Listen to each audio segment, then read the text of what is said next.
Welcome to the Wrestling Philosophy Show, where we discuss coaching perspectives, beliefs, and techniques.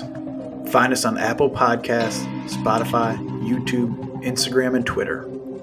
All right, here with Coach Brian Nicola. Where are you meeting us from today, Coach? I'm at my high school. I work at Olentangy Orange High School, teach English and journalism. So I skipped lunch today. I'm trying to skip lunch because I got super fat over the quarantine. So working off that quarantine 20. Right. Yeah, I hear you on that. I hear you. For those that don't know you, give us a quick backstory of your wrestling history. So I went to St. Thomas Aquinas, which is up in Canton, Ohio, and Stark County has a nice little group of wrestlers there, and I was really lucky to be able to. Our high school wasn't great in wrestling. We had state champ, we had a couple state champs and stuff, but like generally smaller team. But I was able to in the off season get a chance to also expand who I worked out with, and was able to get into Perry's room a lot, which is always, even back then, were really tough, and like Lake and Hoover and a lot of the strong Stark teams. And so I went and I wrestled after graduating at University of Dayton. We used to have a team. I graduated in '95, and that was the last year they had a team. We were Division I, but not really well funded. But it was a good group of guys, and I had some awesome coaches there. And graduated Dayton in '95. Coached a year at Valley View with my old college coach in Dayton, Bill Miller. And then came to Columbus, did a couple years at Bishop Watterson, and then took over as a head coach at West High School in '01. I was pretty young. And then 5 years at West, 2 years at Bishop Reedy, and then I was at Orange from '08 to 2015 as the head coach. And I just came back last year and helped start our girls team here. That's awesome. Bishop Watterson, they're getting that back going, right? They is my buddy Felix Cataline. He's awesome. He was at West 5 years and was cranking out state qualifiers, and they ended up getting him in at Watterson. He's done a really nice job of rebuilding that. I know Tommy Rowlands is working with him on the youth and a couple other key people. So I feel pretty confident they've got a lot of resources. I think they're going to be in the mix quicker. Once those youth middle school kids hit, I think you're going to see a lot of elite kids coming out of Watterson. That's awesome. That's awesome to see, programs like that coming back and sure. Thriving, especially at the younger level, and, exciting watching that progress. So did you know you wanted to coach when you were at Dayton, or when was that moment you knew you wanted to get into coaching? So I was okay in college. I mean, I started for 4 years, but I was always hanging right around 500 as it was a career. And, it's kind of humbling when you put everything into it, when you're still average and you're like, well, that's like, I learned a lot about it. I had some really good coaches. I had Mark Ott was my coach the first couple years. His son Kyle wrestled up at Illinois, and he came through. Kyle's a stud. So Mark's super technical and really, really slick. And then my coach my last 2 years was Bill Miller, and Bill wrestled at Bowling Green when they had a program, and he's a little scrappier. And it was like both of them. I still talk to Miller all the time. I just started to really enjoy like the nuances of it. Like I felt like when you get to be a little older, you start to see some things.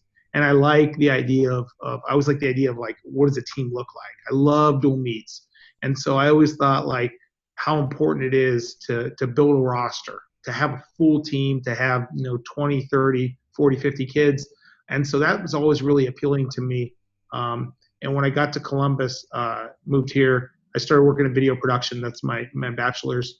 I really want to get in a high school room. And so I went back and worked on my teaching license while I was working in video. And I just like it. I mean, I like everything about coaching. And even when I let it take control, we all do that, like where it becomes this all consuming thing. I've always enjoyed that. And so, yeah, I think I probably knew I was going to coach in some capacity when I was at Dayton.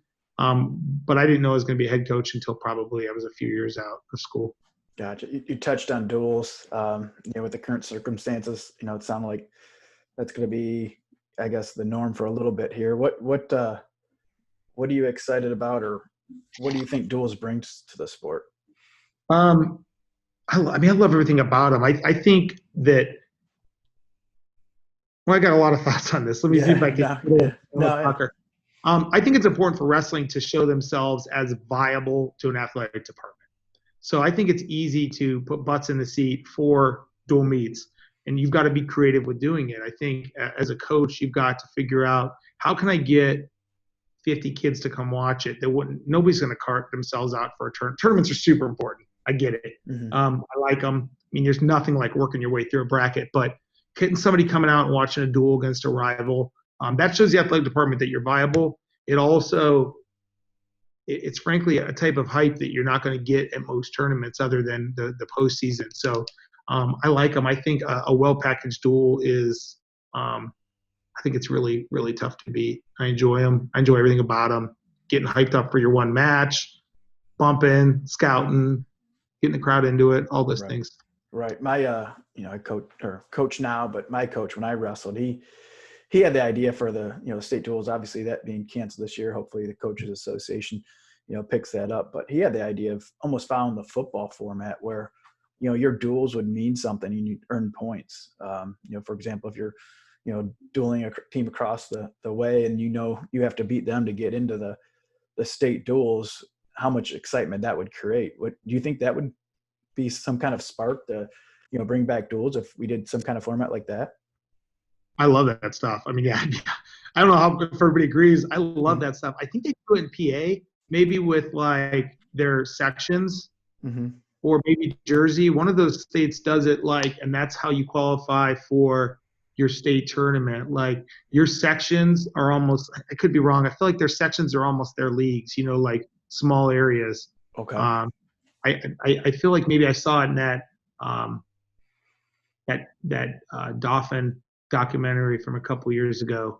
Okay. Did you ever see the one that takedowns and falls? Yeah, I saw parts. I didn't see the whole thing, but I know what you're talking about. I mean, I love all that stuff. I think anytime you add value to a duel, it's really important. And we talk about that a lot with our girls squad. They love duels. It's fun. So it's going to build experience. What was that spark? Obviously you got a state runner-up team this year, right, with your girls program. What was the spark, and when did you see that spark take off? Like for me? Yeah, for you, when you're like, okay, we have something here. What was there a moment when you're starting that program? So it goes back a long time. I did when I was at Dayton, we lost our team for Title IX. So I was pretty salty in general about women's sports, and not really fair, but it was just coming from a place of frustration. And I felt like opportunities would be taken by women from men. Reality, it falls in the athletic departments to meet the criteria of Title IX. They're choosing to a lot of times use the prong of it that is frankly, I think it's unethical. Instead of adding a women's opportunity in any sport, they're taking men's opportunity to meet compliance. So once I worked through my brain on that, I was at West High School, and we were building our team, and we had a girl show up in 2001, and she was okay. Her brother wrestled, but I kind of was like, okay, she was a really talented athlete. It just wasn't, there's some physical differences with males and females, especially in high school.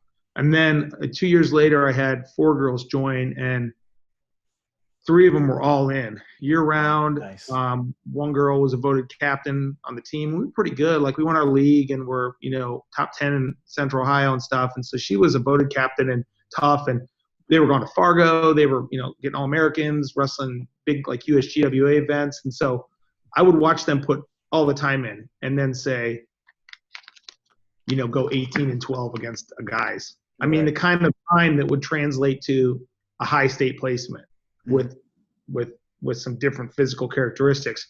And so we did some girls matches then. And, but, I always said if something happens, and I had a couple girls at Reedy, had one girl up here, but it just wasn't a whole lot of interest. And as reality is a smaller school, easier to squeeze into a lineup.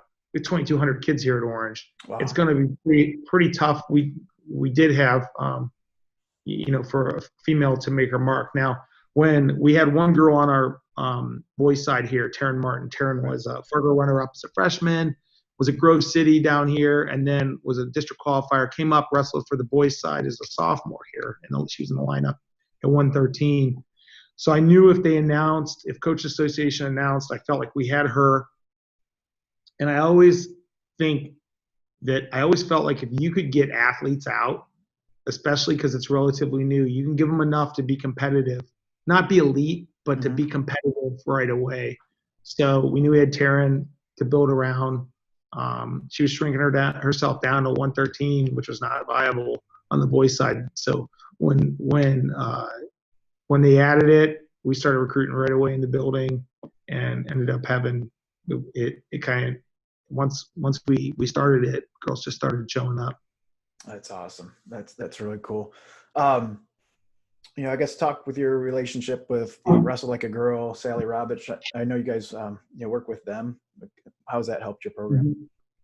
So we're almost defining what our roles are. It's really hard. Okay. Like the way we run it at Orange is like we have one program. So Scott Trustler is our head coach. He runs the boys side. He gives myself and Vanessa Oswald. I think Vanessa's younger than you, maybe like by, when did you graduate? 07, 08? Or no, 97? 99, yeah. Okay, so Vanessa graduated like in 04, 05.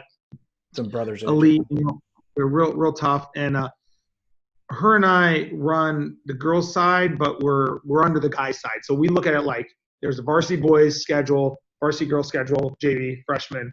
So it's nice because we're able to kind of do some stuff independently. We practice a lot separately. We compete completely separately. But it does allow us some opportunity to work on the things that we want to work on with the team. And Coach Tressler does handle some of the admin stuff, which has been nice as we've really kind of pushed this on. Wrestle Like a Girl, Coach Oswald and I decided that we have to really examine our roles. And there's tons of people like this in the state. George Shore over at Miami East has done this for a long time. We've got Andrews. There's really two things that we're trying to do. One is we want our teams to be good. We want to win. We want to win state. We want to win a duel. We want to win a tournament. But we've also, and our girls and us, we talk about the goal and the mission. The goal is to win some state titles, establish a long-term program in the building, always have 30, 40 girls out. The mission, which I hope we all share, is to grow girls wrestling in Ohio. It's already a big deal. It's growing really fast. So Oswald and I, like in the off season, our goal is directed to the state in a whole. And that means like working with Sally and Taylor O'Donnell-Bacher, who's Olympian in 04. She's kind of our main point of contact with Wrestle Like a Girl. And there's so many people involved. There's coaches from all over the state. Wrestle Like a Girl's allowing us to really have the resources we need and the process, understand the process that's allowed to be sanctioned in other states. And they're just Roberts. I think she was one of the pregame hosts last night on Beat the Streets. I mean, she's the real deal. She goes. They were instrumental in trying to with that Iranian wrestler Naveed Nakari, and he said, trying to save him from his execution. They just do a ton of stuff related to wrestling growth and things like that. So they're kind of providing the roadmap for us to follow. Nice. And we're lucky in Ohio. I think we're closer than some other states that are getting a little more pushback. So they're providing those resources, but I guess from your personal experience, you've been involved with girls wrestling. If you're speaking to a new coach starting a girls program, is there anything you learned personally that you see, man, I wish I would have done this differently to start? I felt like I understood how to coach girls, and I don't know anything. I mean, like I'm on a national group talking with some coaches, and there's some people who've been doing it for forever.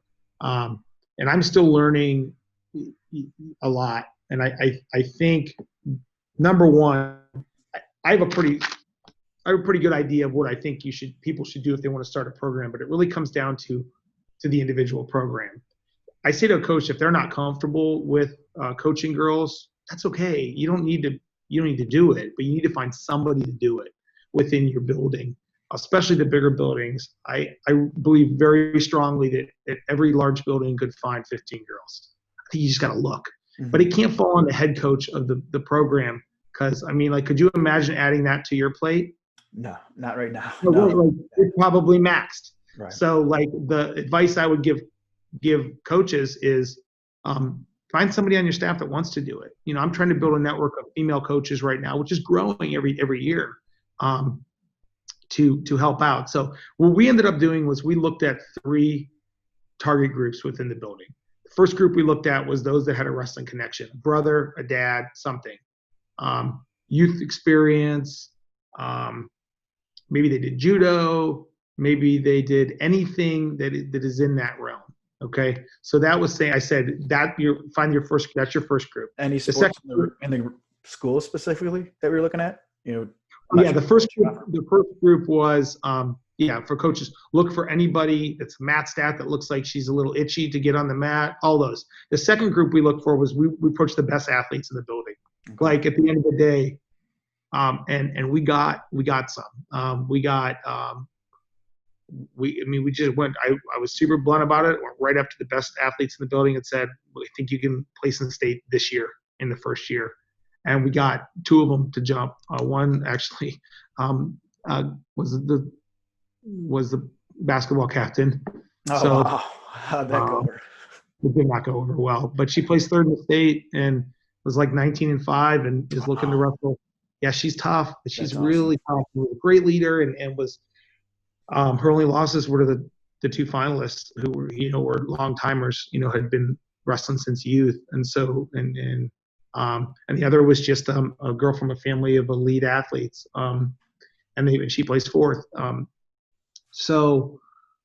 then the third, so we went after the athletes, and that's what we're still doing. And I mean, they understand generally what hard work is, what a practice looks like. They might not understand the culture, but they understand what it means to kind of like give yourself to a sport. The third group we went for was if there was somebody that just looks like they needed their thing. Mm-hmm. How many wrestlers have we found that try all kind of stuff?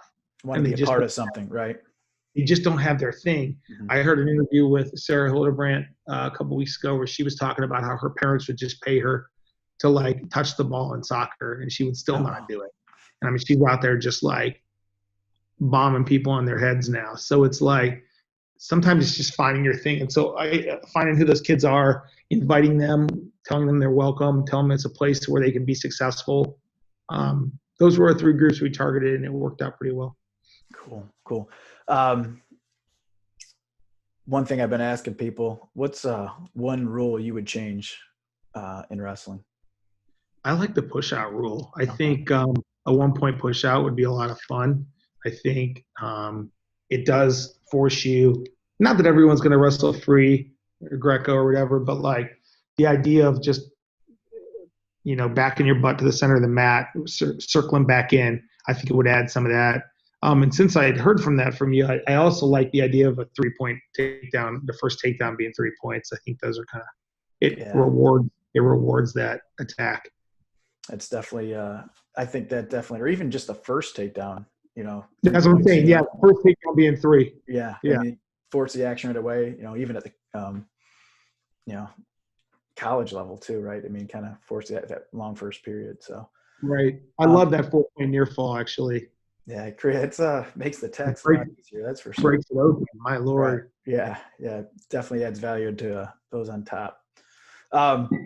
Any unwritten rules, in wrestling, that maybe not be in the rule book, but kind of something you believe is an unwritten rule of wrestling?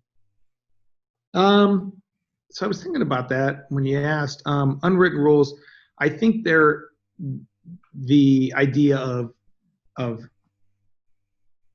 like your effort and the reward it gives. We talk about like that we've created kind of this idea that if you do everything we ask, you're always going to get your goal. And I think that as kids get a little bit older in the sport, they realize that's not always the case, that journey is important really too, like your growth in the process.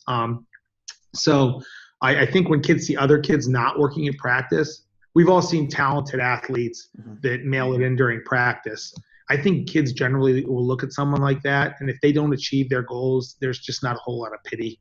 You might genuinely like the person. You might be like, this kid, I like him. Or the kid might be friends. You might be popular. You might even be an okay leader.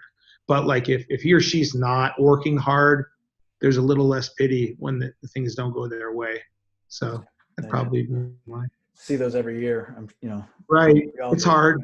You want to be like, hey, when you're 23, you're going to look back and get it. They're like, no, I won't. But they do, right? We all did.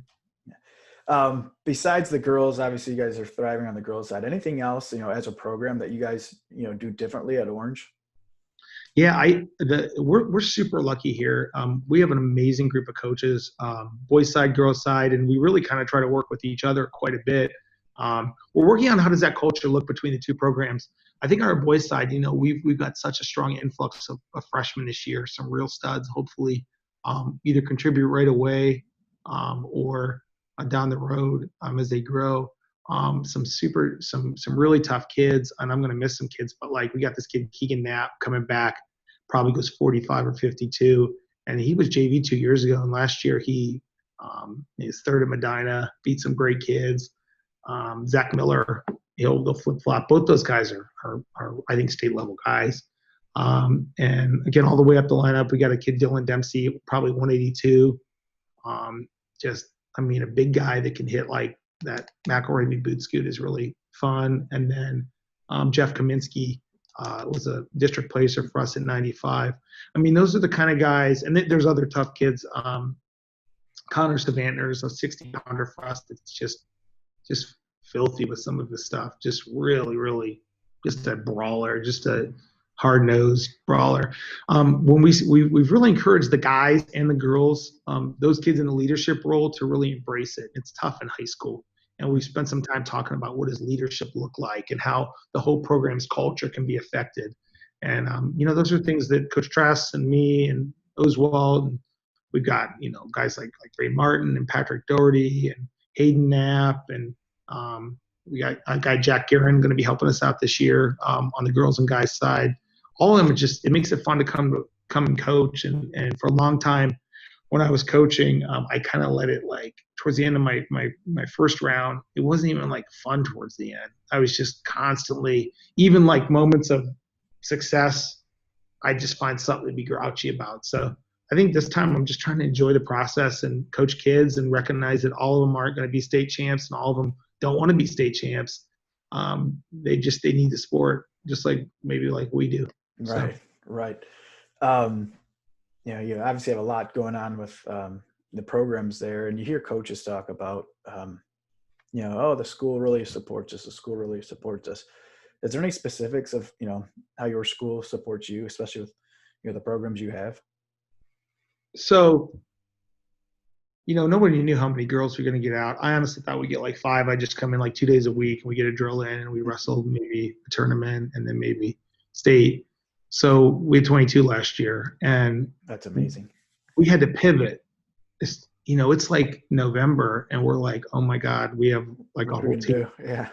I'm like, we have a schedule, and I think we did 12 points, 13 points last year. And we have a 20-point schedule this year, a full schedule, and probably next year we'll do JV and varsity for girls. It's crazy. And we've got a core group of about 10 coming back that are like starting to be mat rats. They're going to camps, they're going to Jordans, they're going to all this different stuff, club coaches and stuff. Our AD was brand new last year, and he was able to, once we kind of figured out what we needed, he was able to help us get what we needed. And had he not supported us, had our head coach was instrumental. Without Trask, we wouldn't have it. Mm-hmm. But our AD and our principal and our district was able to help us figure out a way to do this, frankly, when there was no plan for it. And, he wants to. We went out to Miami East, and again, George Shore's the coach there, and they won state last year when we were second. So we went out and wrestled there, and I asked my AD, I said, you should come out for it. So we drove out there, and I talked to George ahead of time. He said, we're going to sell it out. And I was like, okay, probably not, right? Mm-hmm. But we get there, and it was like, I got a chance to coach in the state finals. Artem Timchenko was second for us in maybe, what was that? He was 2013. It felt the same way. The only way to describe it felt the same way. It was packed. It was packed. That's awesome. And our AD was there for it. And on the way out, he grabbed me and was like, they're at our place next year. And I'm like, yeah. And so they're come December 20th? Is that December 3rd? We're going to do it the first day. If we hold the regular season as is, it'll be the first allowed match. I don't think anybody's got a December 3rd match in Central Ohio. So we got a couple of really cool things planned. But like for him to see that and then say, okay, we need to find a way to make this work was really cool. And what I told him is what we can give you in return. I think all sports should do this, regardless of what your sport is, what, males, females, whatever is what you should give your athletic department or your community in return is just the highest level of effort you can. And I'm constantly drilling that into the girls' heads. Like, you owe this to your community. You owe this to your daughters 20 years from now. You owe this to wrestling. That if you don't want to come to a lift, or you want to go in the corner and goof off instead of drill, then you're letting other people down around here. And I think they've responded to that. And so we want the AD, we want our community, we want our district to know that time and money and any sort of like reworking of the process is going to be worth it, because hopefully we're doing the right things. And so that's a daily conversation at lifts or at a drill or whatever we do. That's awesome. That's pretty cool. Yeah. So you think you're going to sell it out? We got a pretty big gym, and I don't think with the Rona they're going to let us sell anything out. Well, yeah, sell it out with the capacity. Sell it out. Our gym seats like 1,800 or something. We've got a couple things that we're working on to make it a really sweet event, even if it's limited seating. So live stream it. We're gonna do some different things. We like Ohio State stuff, so we got a guy that's got a little bit of I'll give you a little scoop. We're gonna probably do a on the mat announcer between matches. Nice. You allowed to share who that is or no?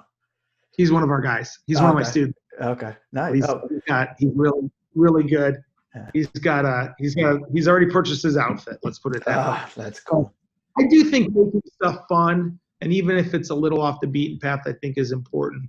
We had, Miami East is a rival, so that's going to be a really fun one. Mm-hmm. Andrews has a great team over at Marysville.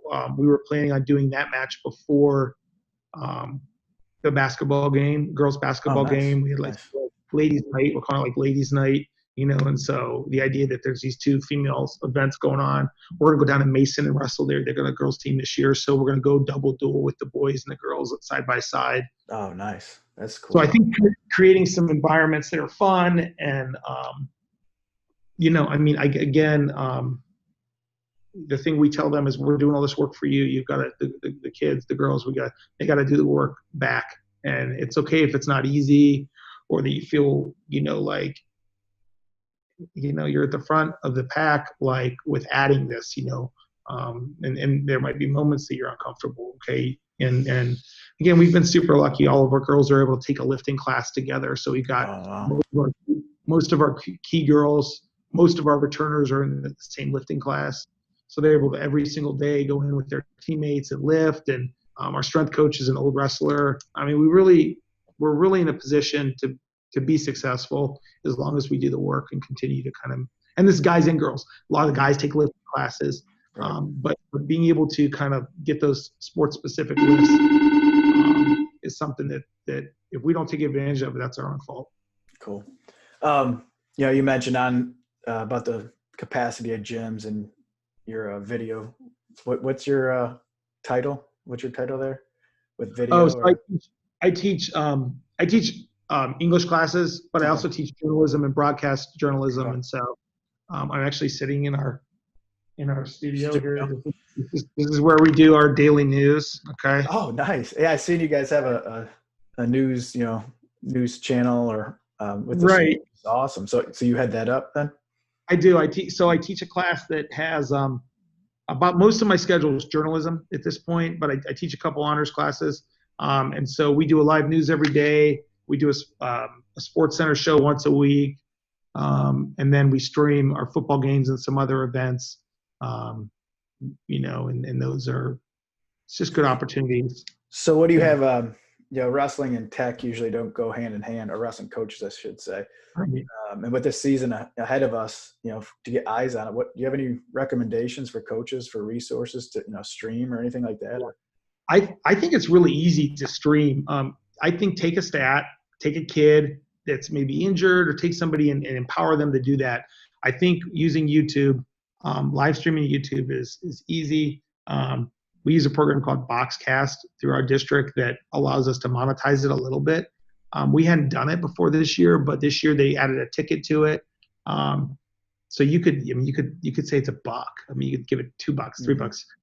And as long as it's, I think as wrestling people, we're just starting to really, when we were younger, I would just have to like find tapes of Dan Gable or John Smith to like, I would just go for him so bad. Like if something was on TV, I would just lose my mind because it was almost never. Right. So seeing guys wrestle it was a tape thing. And so the access to media and access to content today is unrivaled. You can, with Flow or with all these amazing content channels, I think it's viable. I think if you could point a camera at a mat and stream it, I think people will want to watch it. But maybe I'm just a wrestler and I think everyone wants to watch it. Yeah. Speaking of media, who are some social follows that you love following? You big social media? Well, I follow Wrestling Philosophy. I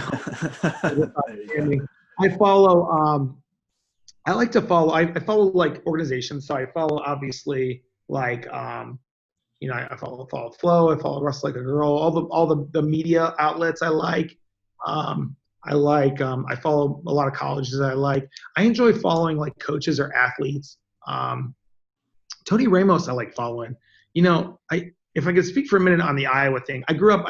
When I started wrestling, I loved Dan Gable. I think a lot of people he was this icon. He's like our John Wooden. Or our Pat Summit or whatever, but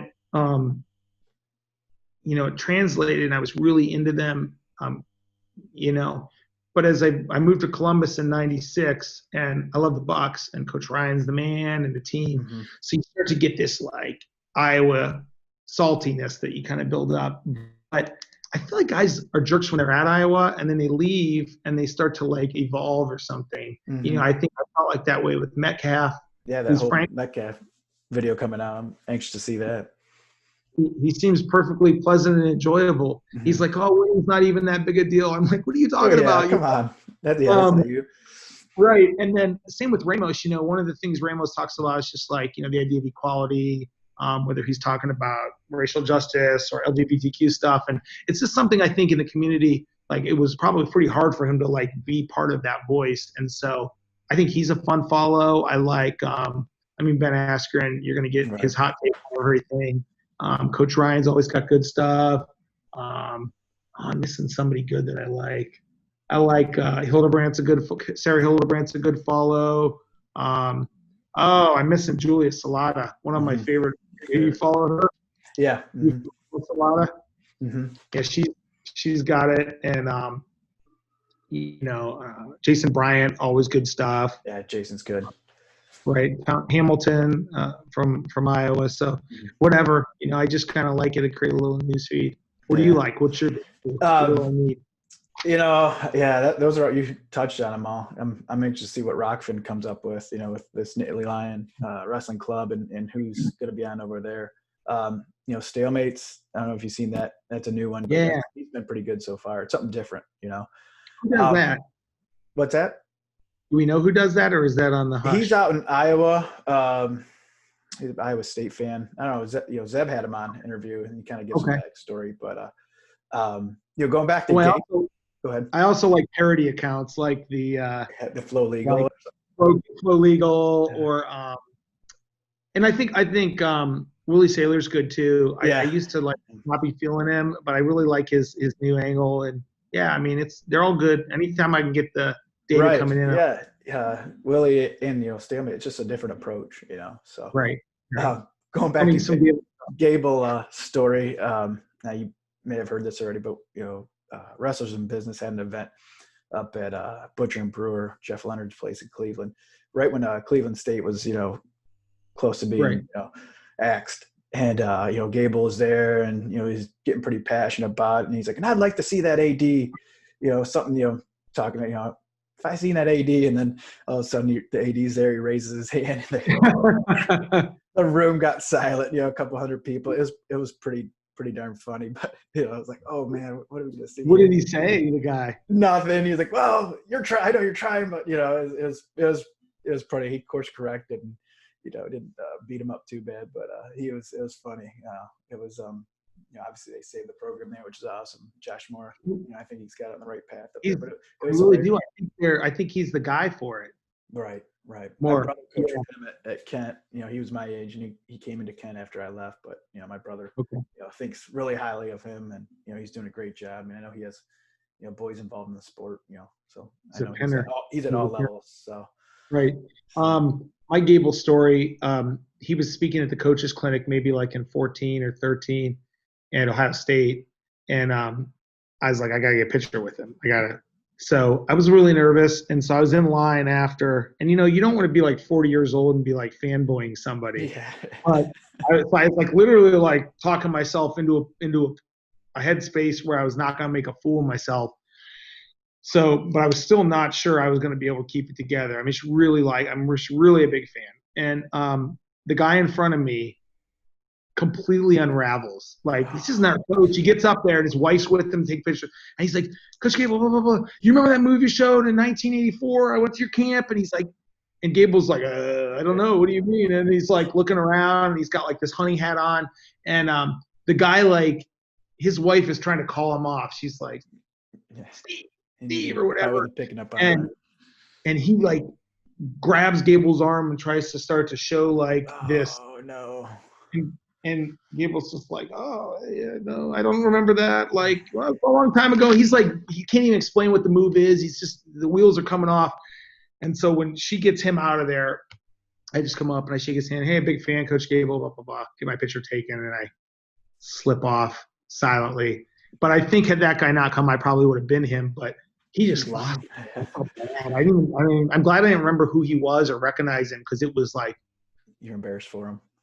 Yeah, I was physically uncomfortable, but I mean, like, I think like legends of any type do that to people in those situations. So yeah, he's definitely it, man.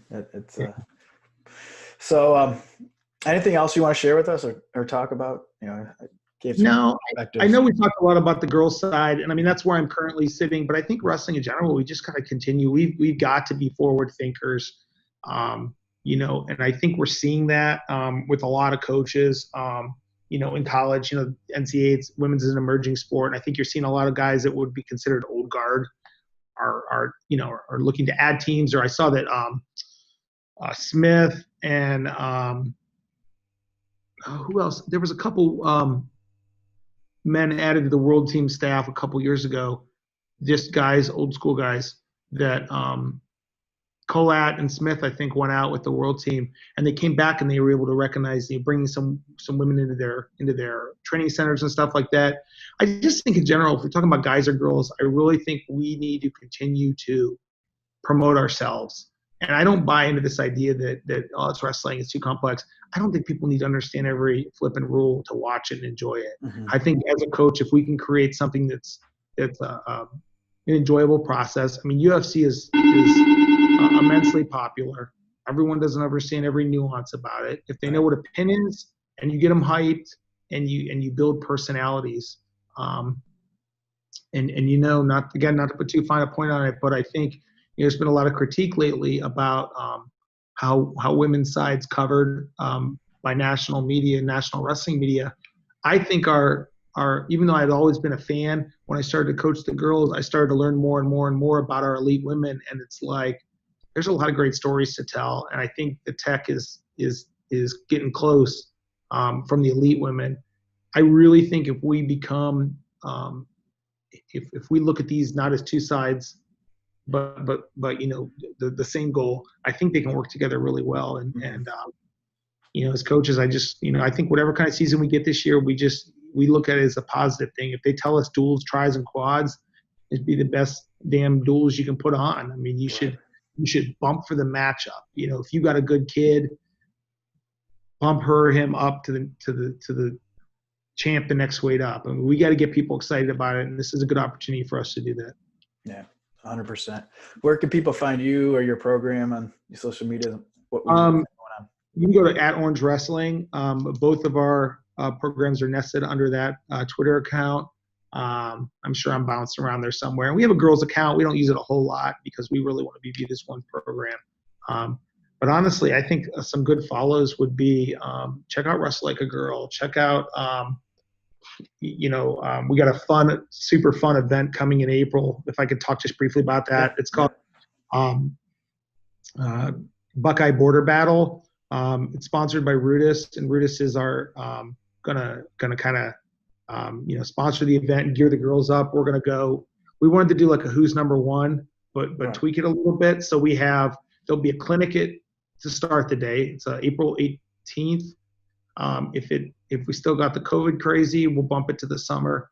We'll go a clinic, and that clinic will get you a ticket to the event too. Then we'll have 2 undercard matches. One will be an all-star team from Cincy wrestles an all-star team from Canton area, like Canton Akron area.